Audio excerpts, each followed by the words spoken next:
Dr. Jill Biden. I have to read this from here because it's one of my favorite things that you said in the book, obviously, because I'm in the midst of a divorce right now, which is tough.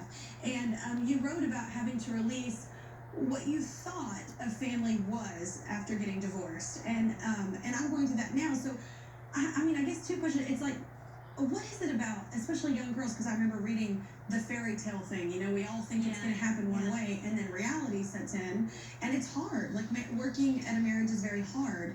And when you do experience divorce, because I know you have, and I am currently, I think because I'm in the middle of it, I can't even imagine doing it again.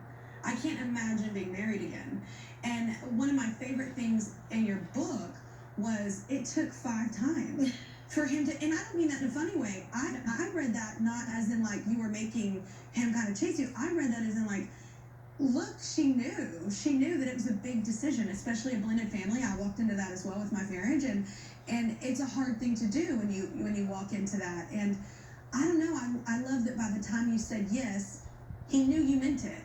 Like, right. Yeah. And I mean, how did you rework? Because I know a lot of women out there and men that are divorced and maybe cannot imagine setting themselves up for that again, it took me a long time. It took me at least a year to get on my feet again.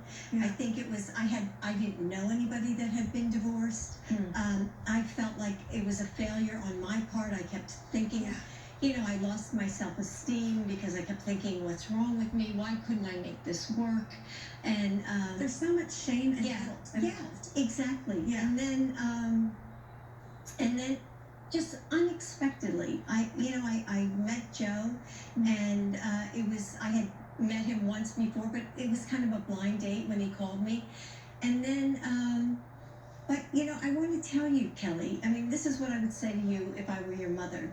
My mother always said to me, things are going to look better tomorrow. And if you can take one day at a time, and things will get better. And, I look back on it now and I think, if I hadn't gotten divorced, I never would have met Joe. I wouldn't have the beautiful family I have now.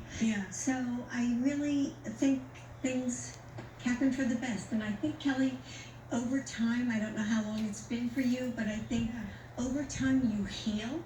And you're gonna be surprised, and I can't wait until that day comes for you, and you're gonna call me up and you're gonna say, "Hey, Jill, you were right." Yeah, I was just kidding.